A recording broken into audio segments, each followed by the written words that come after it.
Hello everyone, मैं हूं नेहा सिंह मानव मंगलानी के साथ और फाइनली हमारे साथ फरहाना यहाँ पर जुड़ चुकी हैं जो काफ़ी लंबे समय से हम इनके साथ लाइन अप करने का ट्राई कर रहे थे, जिनकी हेल्थ इश्यूज भी चल रहे थे। फरहाना, सबसे पहले तो जानना चाहेंगे कि इस समय आप कैसा फील कर रही हैं? बहुत अच्छा फील कर रही हूँ, बहुत ही अलग, like on cloud 9 but still rooted to earth. And I am so sorry, आपको बहुत वेट करना पड़ा for this interview, but actually मेरी हेल्थ ठीक नहीं थी। I was dealing with a lot of things, I was shifting to this house and all, and I was just focusing on myself for this while.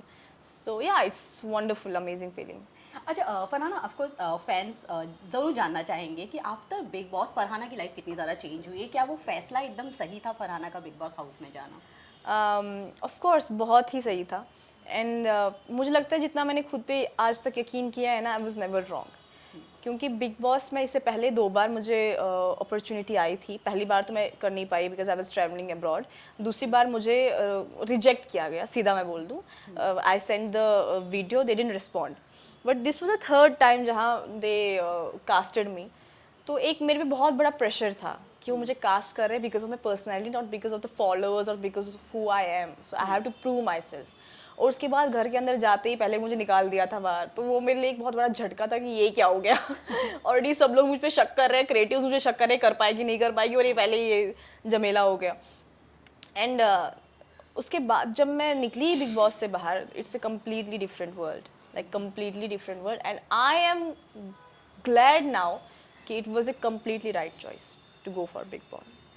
क्योंकि दो चीज़ें होती है, एक तो I want to get that kick start in my career, no wonder, and second thing, I knew I am that personality a big boss needs। क्योंकि जब मुझसे क्रिएटिव्स ने ये सवाल पूछा भी था कि आप बिग बॉस में क्यों आना चाहते हो, ये सब सवाल पूछते हैं वो आपसे, तो मैंने उनको बोला था कि मेरी जैसी पर्सनैलिटी आज तक बिग बॉस में नहीं आई है। I remember every single answer I have given to them, and after coming out from the house, I believe I have done justice to every answer I gave in the meeting with creatives।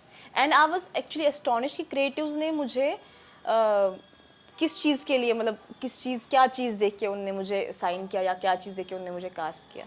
They saw my personality and they use to tell me कि you just be yourself Farhana, and we know what you will do, just be yourself who you are, and that's what work for me. अच्छा जैसे फरहाना, आपको लेके घर के ना बहुत सारी बातें बोली गई। जैसे बाहर जितना मैंने देखा, काफ़ी स्ट्रॉन्ग नज़र आई, काफ़ी बिंदास नज़र आई, काफ़ी बोल्ड नज़र आई अपने थॉट्स को रखने में, और बहुत क्लियर वर्ड के साथ जो चीज़ पसंद है नहीं पसंद है वो सामने है।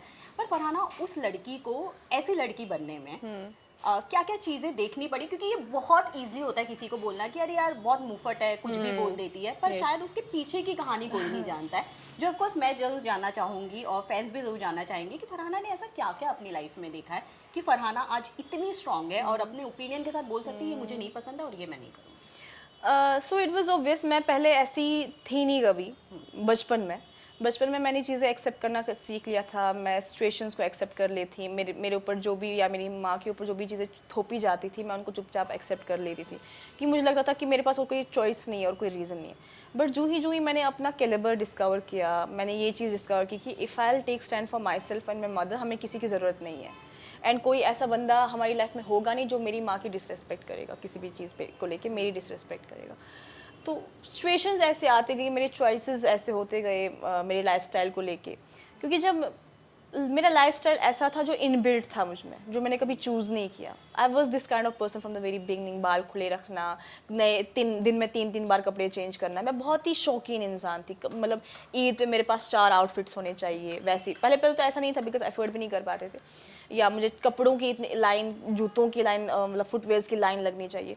तो मुझे उस चीज़ से पहले बहुत घर पे ना, मेरी फैमिली नहीं, मतलब मेरे खून के रिश्ते, मेरे क्लोज रिलेटिव्स बहुत उस चीज़ को लेकर मेरे को बहुत टोकते थे कि यार ये तो अपनी माँ को किसी दिन पता नहीं क्या करवाएगी, इतना ये शौक रखती है उस चीज़ का, इस चीज़ का, पता नहीं क्या क्या फिल्में देखती है, यहीं वहीं से इंस्पायर होती है, ये सब करती है।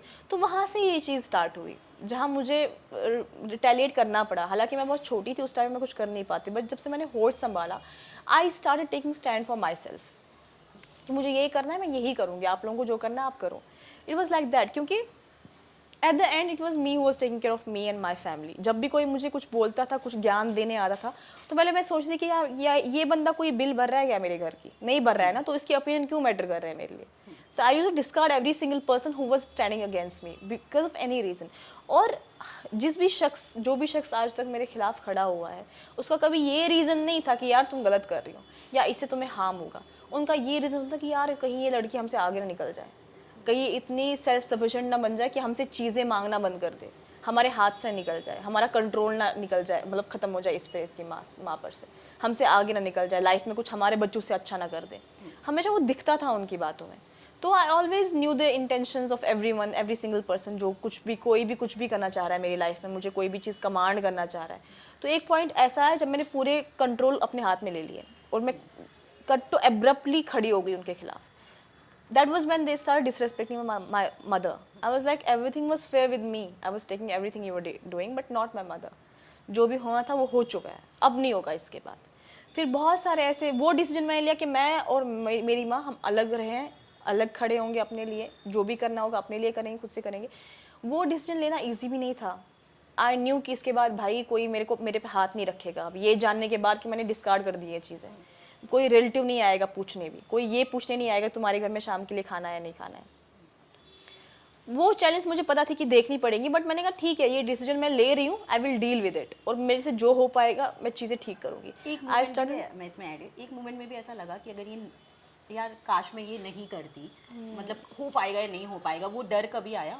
नेवर, क्योंकि मेरी लाइफ में क्या है ना, मैंने बहुत सारे डिसीजंस ना इम्पल्सिवली लिए हैं, एब्रप्ट डिसीजंस लिए हैं, एंड बट दैट्स मी। मैंने बिग बॉस में भी कितनी बार ऐसा किया है, मैं अभी भी रिसेंटली कितनी बार ऐसा किया है, क्योंकि मेरा ऐसा होता है कि मेरे दिमाग में आया, मैंने डिसीजन ले लिया, कुछ भी मैंने पूरी शिफ्ट कर दिया, सब कुछ चेंज कर दिया, सब कुछ।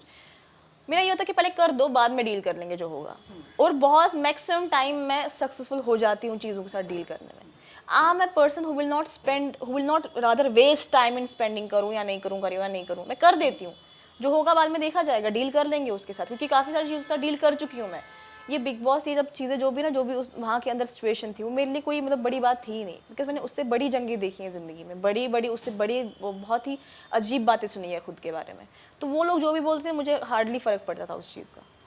अच्छा फरहाना, जैसे आपने अभी इससे पहले कहा कि आप प्राइवेट स्कूल से गवर्नमेंट स्कूल में पढ़ने गई, ये बोलना आपके लिए बहुत इजी शायद कैमरे पे भी नज़र आ रहा है चीज़ें, पर वो बहुत डिफिकल्ट मोमेंट रहा होगा फरहाना, क्योंकि मैं भी जानती हूँ कि जब एक स्कूल भी चेंज करने की बारी आती है तो आप माइंडसेट नहीं कर पाते हो यार क्या ये स्कूल से वहाँ जा रहे हैं, वहीं प्राइवेट में आपकी स्टडीज़, फिर गवर्नमेंट में, गवर्नमेंट हम भी जानते हैं कैसे स्टडीज़ होती है, क्या होता है।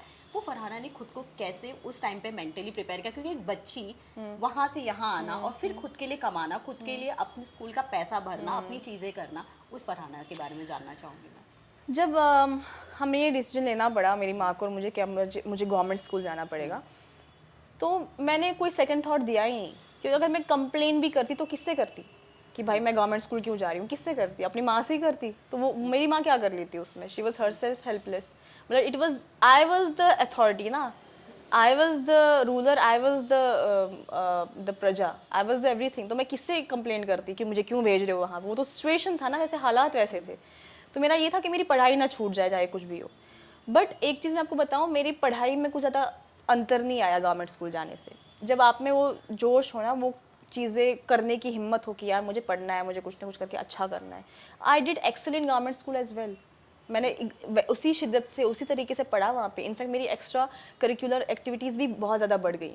तो मुझे लगता है कि इसी हद तक वो कोई गलत डिसीजन नहीं था, वो हालातों की वजह से हमें वो डिसीजन लेना पड़ा, but it was never a wrong decision. काफ़ी सारी चीज़ों में शिफ्ट आया, जैसे कि मेरे इर्द गिर्द चीज़ें अलग हो गई, मुझे थोड़ा सा अलग चीज़ों के साथ डील करना पड़ा। मुझे काफ़ी समय तक चीज़ें समझ नहीं आ रही थी कि इस स्कूल में ये क्यों हो रहा है, इस स्कूल में ये ऐसा क्यों नहीं हो रहा, वो क्यों नहीं हो रहा, बट धीरे धीरे मैंने एक्सेप्ट कर लिया, क्योंकि वो बहुत कट टू एब्रप्टली चीज़ें हो गई कि मैं बहुत कम टाइम था मेरे पास वो रजिस्टर करने में कि मैं प्राइवेट स्कूल से गवर्नमेंट स्कूल में आ गई हूँ। बट ठीक है, मैंने बहुत अच्छे से ग्रेसफुली उस चीज़ को एक्सेप्ट कर लिया। ओके फरहाना, वहाँ पे जहाँ से आप बिलोंग करती कश्मीर से, वहाँ पर ये थॉट भी रखना, या मैं उस जगह की बात नहीं करूँ, मैं मुंबई दिल्ली को छोड़कर अब कहीं भी लड़की थॉट रखती है कि मुझे यार बॉलीवुड में जाना है, अपना नाम करना है या इस इंडस्ट्री का पार्ट बनना है, बहुत मुश्किल होता है।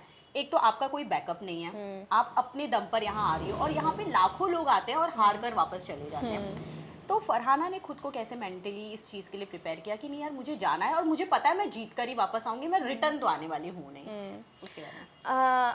आपको पता है, मैं जो चीज़ मैं ऊपर वाले पे छोड़ दूँ ना, मैं उसके बारे में ज़्यादा सोचती नहीं हूँ। मैंने आज तक कितनी बार गिव अप किया अपने करियर पे। एक बार मैंने गिव अप किया, मैंने सोचा मैं अपना सिविल सर्विसेज कर लूँगी। मैंने सिविल सर्विसेज करना शुरू कर दिया, कट टू बीच में कुछ हो गया और मैंने वो छोड़ दिया। मतलब मुझे कुछ इंस्टिंक्ट्स मिलते थे कि ये चीज़ मेरे लिए नहीं है। उसके बाद मैं जॉब ढूंढने लग गई, जॉब्स ढूंढनी मैंने 2019 में, जब बहुत एजिटेशन थी कश्मीर में, कोई काम नहीं था। I start looking for job and लोग मजाक में लेते थे कि मुझे जॉब की ज़रूरत है। कोई सीरियसली लेता ही नहीं था कि मैं जॉब ढूंढ रही हूँ, फरहाना बट जॉब ढूंढ रही है। मतलब वो लगता था कि ये हमारी बेइज्जती कर रही है, ऐसा लगता था उनको। तो and plus I believe in astrology and all. तो people use to tell me कि आपका नहीं है कोई, मतलब किसी गवर्नमेंट जॉब में कुछ आपका फ्यूचर ही नहीं है, ना सिविल सर्विस में आपका फ्यूचर है, your future is in show base, we can clearly see that. तो इतना मुझे यकीन था कि कुछ ना कुछ तो होगा, लेकिन कब होगा वो मैंने ऊपर वाले पे छोड़ दिया था। आप यकीन नहीं मानेंगे, मैं कितनी शिद्दत से चाहती थी कि मुंबई जाऊँ मैं। मेरे पास बहुत सारे रास्ते थे मुंबई आने के, यू नो। किसी भी अमीर घराने के लड़के के साथ फ्रेंडशिप कर ली, कितना कुछ करते हैं ना लड़कियों के लिए, तो कोई भी कुछ भी कर सकते। मेरे पास एम्पल ऑफ तरीके थे, बट मैं हमेशा चाहती थी कि मेरे पास सही मौका और सही तरीका मिले। जब भी मैं मुंबई आती थी ना किसी भी शूट के लिए, किसी भी, यू विल नॉट बिलीव, मैं हमेशा रोते हुए निकलती थी कि मुझे नहीं जाना यहाँ से, मैं नहीं जाना चाहती यहाँ से, मैं यहाँ रहना चाहती हूँ। बट ऊपर वाले के प्लान्स कुछ और थे। ऊपर वाले ने शायद ऐसा सोचा हो कि तुम स्ट्रगल करने में तुम्हें नहीं भेजूंगा वहाँ पे। What's happening with the light. ऊपर वाले ने ऐसा सोचा होगा कि तुम्हें स्ट्रगल करने में वहाँ नहीं भेजूंगा, जब मुझे पता है कब भेजना होगा, जब तुम वापस नहीं आ पाओगे वहाँ से, तुम वहाँ सेटल हो जाओगे, तब मैं तुम्हें भेजूंगा। क्योंकि टाइमिंग मेरी लाइफ में, ऊपर वाले की टाइमिंग मतलब ऐसी ज़बरदस्त रही है हमेशा। जब मैं कुछ प्लान करती थी ना और फिर जो ऊपर वाला करता था, फिर मैं हंसती थी अपने प्लान्स पे कि ये मैंने क्या सोचा था और हो क्या गया। हाँ। तो it's wonderful. Even big boss के बारे में भी आई वाज प्लानिंग कि यार मेरे को ट्रॉफी मिल जाए, वो हो जाए, ये जाए। तो ऊपर वाले के प्लान्स आप देखिए कितने बड़े थे मेरे लिए, कि बाहर तुम्हारे लिए कुछ और वेट कर रहा है, ट्रॉफी छोड़ो तुम। तो it was like that. Okay Farhana, lastly जाते जाते अपने फैंस को क्या मैसेज देना चाहेंगी आप कि किस तरह से आप फरहाना को देखेंगे बैक टू बैक? मेरे फैंस ना, मतलब कुछ भी मैं अपलोड करूँ, कहीं पे भी कुछ भी मैं पोस्ट करूँ, तो वो हर एक चीज़ उठा लेते हैं and they make something wow out of it. I am really glad कि वो इतना इतना प्यार करते हैं मुझे, मतलब इतना हर एक चीज़ के साथ अटैच्ड है, हर एक चीज़ पे नज़र रखे हैं। मैं मेरी हेल्थ पे, मेरा लोग मेरे घर क्या भेज रहे हैं और लोगों को क्या भेजना चाहिए, कितने गिफ्ट्स आ रहे हैं, सब लोग मिल के प्लान करें क्या गिफ्ट भेजेंगे हम फरहाना के घर। आई एम रियली ग्लैड कि आप लोग इतना इतना पसंद कर रहे हो मुझे, इतना प्यार दे रहे हो। बस एक चीज़ मैं बोलना चाहूँगी कि आप just focus on yourself as well, do great in your life. Let's Me and you, let's be about ourselves only, and just ignore the negativity that's going around. सब कुछ इग्नोर करो और पॉजिटिव चीज़ों पे हम फोकस करेंगे, क्योंकि बहुत अच्छी पॉजिटिव चीज़ें आने वाली है आप लोगों के लिए। बहुत बहुत सरप्राइजेस हैं मेरे पास। आई एम श्योर आप लोग बहुत खुश हो जाएंगे। एंड और एक मेरी एक रिक्वेस्ट है आपसे कि मैं नहीं चाहूँगी आप लोग मेरे लिए कुछ ज़्यादा स्पेंडिंग करें पैसों की। जैसे कि कुछ मेरे पास गिफ्ट अभी आने वाले हैं, but my management told me कुछ certain gifts we have received worth like 10,000 5,000। मैं नहीं चाहती लोग इतना इन्वेस्ट करें मुझ पे। आपका जो प्यार मेरे लिए बहुत बड़ी चीज़ है, मेरे लिए मतलब प्राइसलेस है। सो इतनी रिक्वेस्ट है आप लोगों से कि ज़्यादा खर्चा ना करें मुझ पे बस प्यार अपना बरसाते रहें और अपनी फैमिली के साथ खुश रहें, अपने करियर में खुश रहें और just dream big, just start dreaming big, because if you're following me, if you're my fan, then I believe that you have this capability, that you can do anything that you want. You can any dream that you have ever dreamt, anything, वो आप हकीकत में बदल सकते हो। I'm sure about that. Thank you so much Farhana, thank you.